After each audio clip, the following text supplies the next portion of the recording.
Somewhere in upstate New York there is a parking lot built on top of a lie that grew into a religion, a lie that started with 2 teenage girls, a cold farmhouse, and 3 knocks on a wall.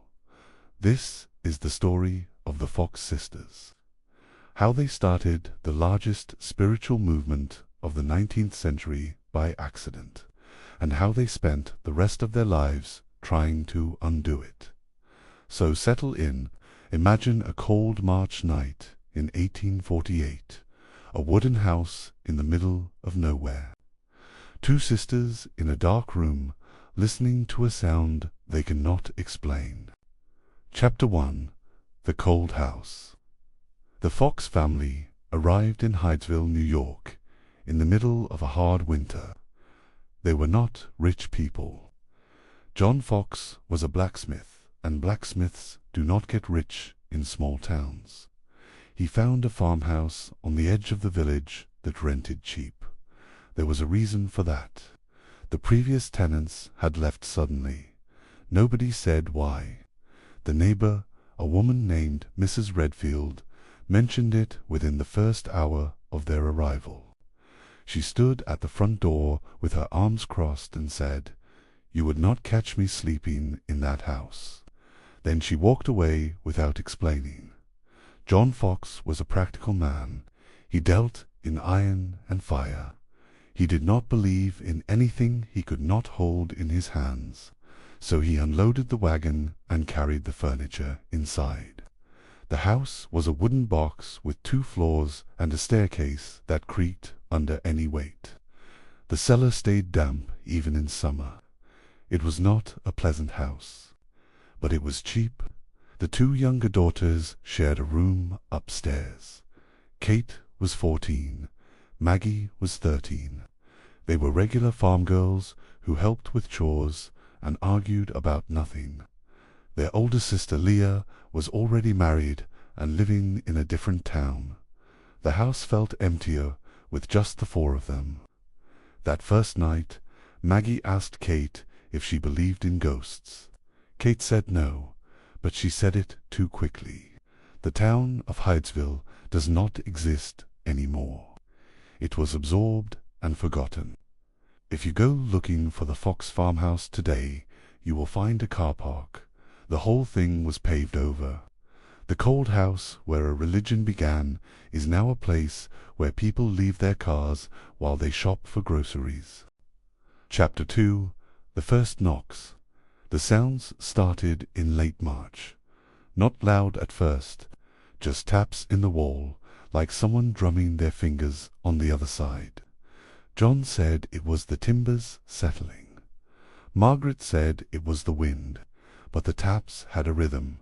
3 knocks, a pause, 3 knocks, always the same. Kate noticed the pattern first. She was a quiet girl who noticed things. She started counting under her breath when the knocks came. 1, 2, 3. Pause. 1, 2, 3. 3. She told Maggie about it the next morning. Maggie shrugged it off. But that night both girls lay awake listening. The knocks came at the same time every night, around midnight, like clockwork. If you can call a sound from nowhere clockwork, the family tried to ignore it. They talked louder at dinner. They went to bed earlier, but the knocks always came. Maggie tried to make a joke about it. She said the ghost must be a very punctual person. Kate did not laugh. She was staring at the wall. She had started to expect the sound, and expectation was worse than surprise. Surprise ended. Expectation went on forever. The Fox family was Methodist. Their church taught that the dead stayed dead until Judgment Day. There was no room for wandering spirits in that belief system. The knocks contradicted everything they had been taught to trust, and yet the knocks kept coming. If your house started knocking at midnight, what would you do? You cannot call a repairman for ghosts. There is no number for that. So the foxes did the only thing they could. They lay in bed and listened. Chapter 3. The Code. One night, Kate snapped. She was tired of being afraid, tired of lying in the dark waiting for a sound. She sat up in bed and said something she had not planned. She said, "Do that, Dot." The knocks answered. 3 taps, right on cue. Maggie sat up too. Her face was pale in the moonlight. Kate did not stop. She clapped her hands once. The knocks matched her. She clapped twice. The knocks matched her again. She worked out a system on the spot. 1 clap meant she wanted 1 knockback. 2 claps meant 2. The sound on the other side of the wall followed her instructions perfectly. Kate asked questions. "Is there someone there?" 1 knock. "Yes." "Are you a spirit?" 2 knocks. "No." She paused and tried again. "Are you a person?" 3 knocks. "I do not know." The answer made her skin crawl. Margaret heard the commotion and came running. She found her daughters sitting upright in bed. Kate was still clapping. The wall was still answering. Margaret did not sleep that night. In the morning she sent for the neighbor. John Fox slept through the entire thing. The man could sleep through a stampede. A ghost tapping on the wall did not register. This system of 1 knock for yes and 2 for no would eventually become the universal code for séance communication across the entire Western world. It started with a teenage girl clapping her hands in a dark room because she was too fed up to be scared anymore. Chapter 4. The Neighbor's Game. Mrs. Redfield arrived with 2 other neighbors. They were practical farm women. They had seen strange things in their lives. Cows that died for no reason, crops that failed in good soil. But they had never seen a wall that answered questions. They searched the room. Every corner, every cupboard, under the beds, behind the headboard. Nothing. No strings, no hidden ropes, no loose boards. They asked Kate to sit in a different corner. The knocks followed her. They moved Maggie to another room. The knocks followed her too. The investigation lasted hours. Mrs. Redfield asked her own questions. She asked about her dead children, the babies she had lost years ago, the ones she never spoke about. She asked if they were safe. 1 knock, yes. She asked if they were happy. 1 knock, yes. She asked if they missed her. The knocking stopped. A long silence, then 3 taps. Soft, Mrs. Redfield touched her collarbone. She did that when she was nervous. She touched it a lot that day. She left the house in tears and told everyone in town what she had heard. By sundown, word had spread through Hydesville. The Fox house had a spirit, and the spirit answered questions. The first documented séance in American history was conducted by a farmer's wife in a 1-bedroom house. The code used that night was invented the night before by a 14-year-old girl who was angry at a ghost for keeping her awake. Chapter 5. The Family Decision. The visits became daily, then twice daily. Strangers arrived at the farmhouse without warning. They wanted to see the girls. They wanted to hear the knocks. Some of them offered money, $1 here, $2 there. John Fox was uncomfortable with it. He was an honest man who believed in honest work. This felt wrong to him. But Margaret saw things differently. The family was poor. A blacksmith in a small town does not earn much. $1 from a curious visitor was $1 they could use. A family meeting was held in the kitchen. There was no dining room in that house, just a small table where they ate bread and soup. Leah, the eldest daughter, came down from her town to join them.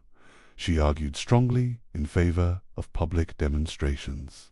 She saw potential, Big potential. Maggie was excited. She loved the attention. She loved the way strangers looked at her like she was special. Kate said nothing. She sat at the table and stared at her hands. The decision was made anyway.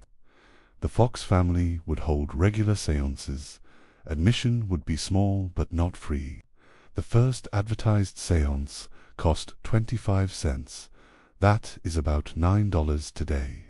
For that price, you got to sit in a dark room and listen to knocks on a wall. Kate went to bed that night, thinking about the knocks. She had started the code. She had been the one to speak to it first. And now she was watching her sister enjoy something she was not sure was real anymore. She lay awake for a long time. The knocks did not come that night. It was the first time in weeks. Chapter 6. The official name. A newspaper reporter from Rochester came to investigate. His name was Aliab Capron, and he was a skeptic. He had been sent to debunk the story. 300 people were talking about the Fox house, and the newspaper wanted a firm article that put the rumors to rest. Capron spent 3 days in the farmhouse. He checked the walls, he checked the floors, he checked the ceilings. He tied Kate's hands behind her back. He moved her to a chair in the middle of the room. The knocks came from the floor this time, right under her feet. He could not explain it. He wrote his article anyway. The headline read, "The Rochester Rappings." The name stuck. It was the first time the Fox sisters had a label. They were no longer just the weird family at the edge of town. They were news. Isaac Post, a well-known Quaker in Rochester, read the article and traveled to Hydesville. He was a calm man with a steady voice and a gray beard. He had been a conductor on the Underground Railroad. He had helped runaway slaves reach Canada. He was not a man who believed things easily. He asked the spirit questions in a quiet voice. The knocks answered. He believed. Post arranged for the sisters to demonstrate at the largest hall in Rochester, Corinthian Hall. 300 tickets sold in a single day. Kate and Maggie left the farmhouse for the first time in weeks.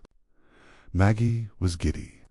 Kate felt like she was walking to something she could not walk back from. Chapter 7. The Big City. Corinthian Hall was packed. 300 people sat in wooden chairs and watched 2 small girls walk onto a stage. The girls looked tiny under the high ceiling. They wore plain dresses, no jewelry, no props, just 2 farm girls from the middle of nowhere. Leah stood at the side of the stage. She watched the crowd like a hawk. Maggie took a breath and began. She asked for silence. She called out to the spirit.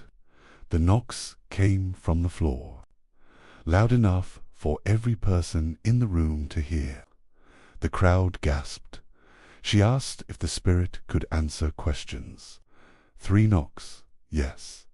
The audience erupted. People stood up. People shouted questions. The knocks answered each one. A committee of skeptics rushed the stage. They examined the girls' dresses. They checked their shoes. They tied their ankles to the chair legs with thick rope. The knocks continued. The committee looked at each other. One of them was a professional magician named Charles Lee.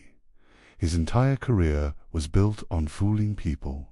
He could not figure it out. The next day, the Rochester Democrat ran an article that did not take a side. It simply reported what happened. The editorial line was careful. Something inexplicable occurred in Corinthian Hall. Maggie felt triumphant. She bowed to applause for the first time in her life. Kate stood beside her, smiling for the crowd, but her eyes were on the skeptic committee. She had watched their hands. She had watched their faces. and she knew something they did not. Charles Lee spent the entire carriage ride home muttering to himself. Nobody asked him what he was muttering about. Chapter 8. The movement. Within a year, spiritualism was everywhere. Seance circles formed in every major city. New York, Boston, Philadelphia. The format was always the same. A dark room, a table, hands joined, and someone who could hear the knocks. The Fox sisters were the blueprint. Mail arrived by the sackful. Letters from grieving mothers who said the knocks helped them sleep. Letters from widowers who said their wives had spoken through the Fox house.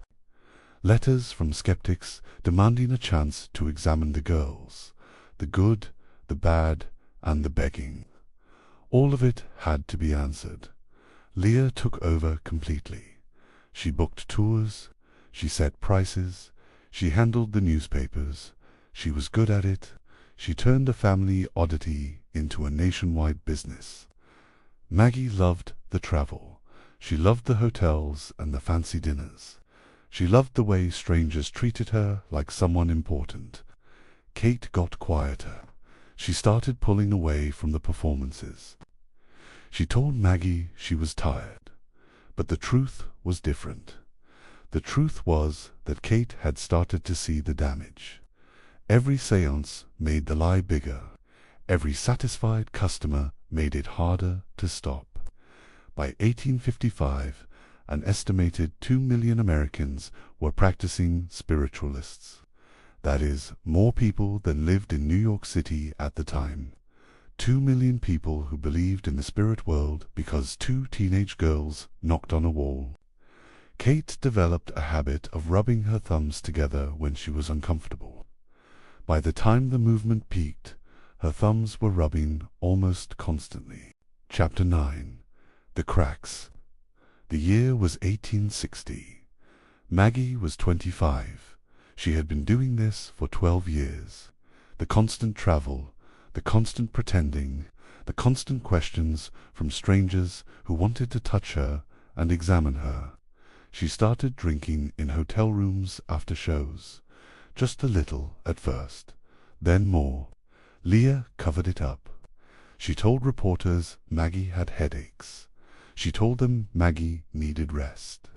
But the drinking got worse, and the lies got harder to maintain. The séances became more elaborate. Simple knocks were not enough anymore.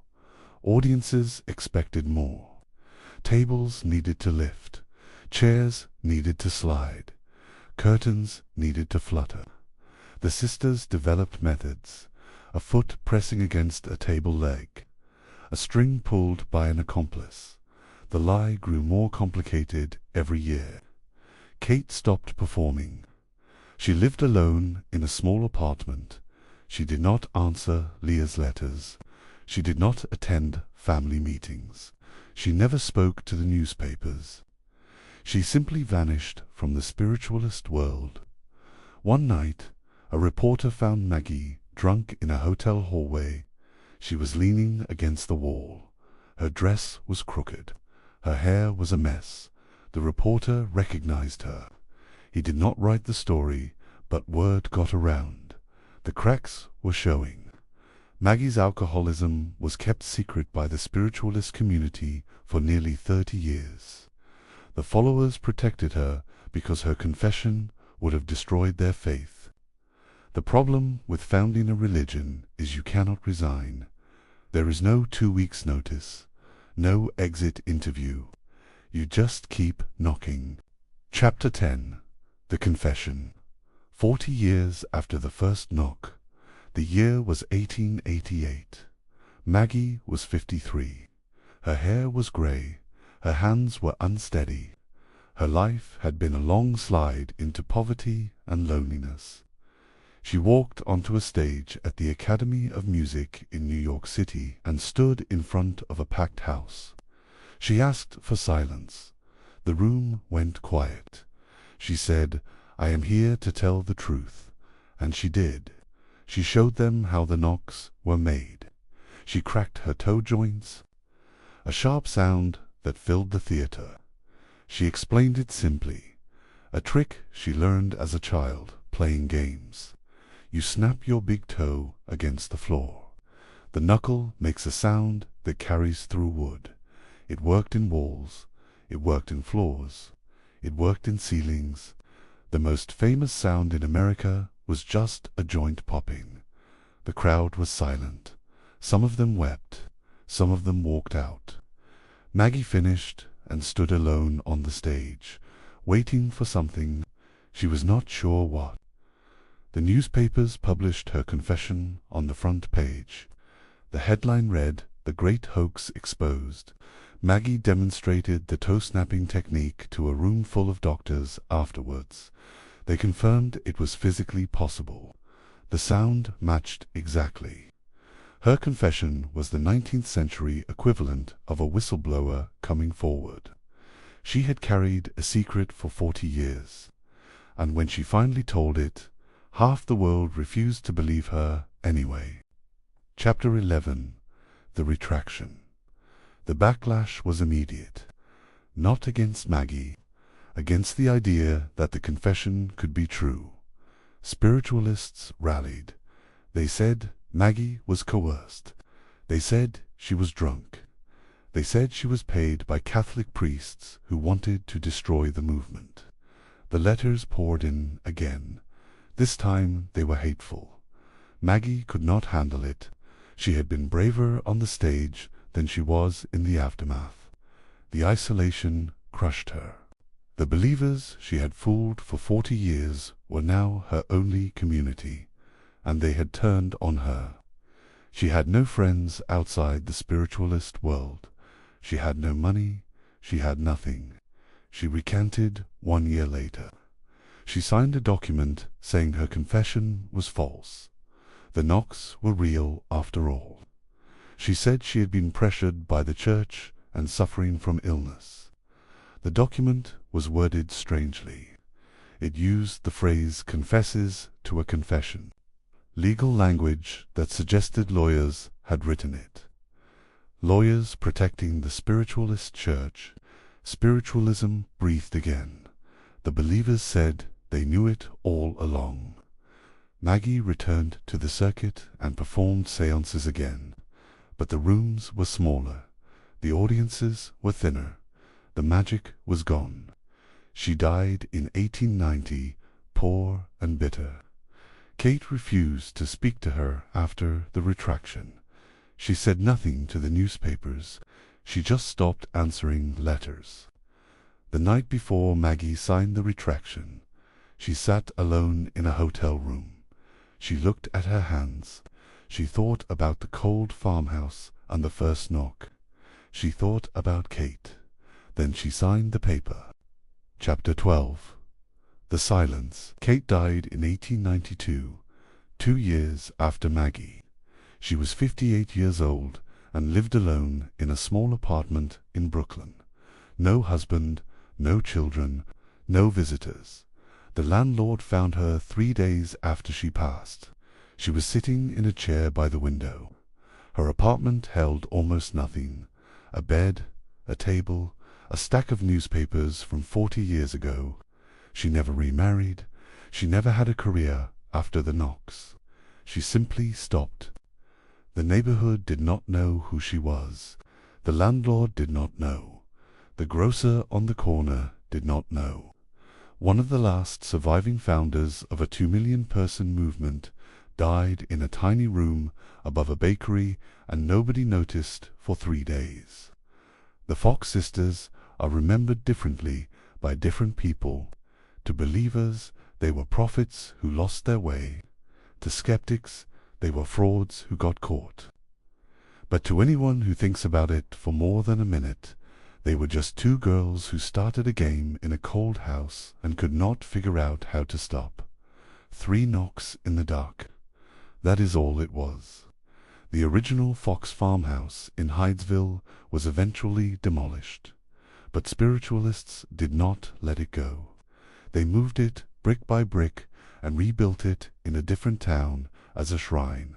The house where the lie started became a holy place, An empty room, a cold wall, the silence of a sound that finally stopped.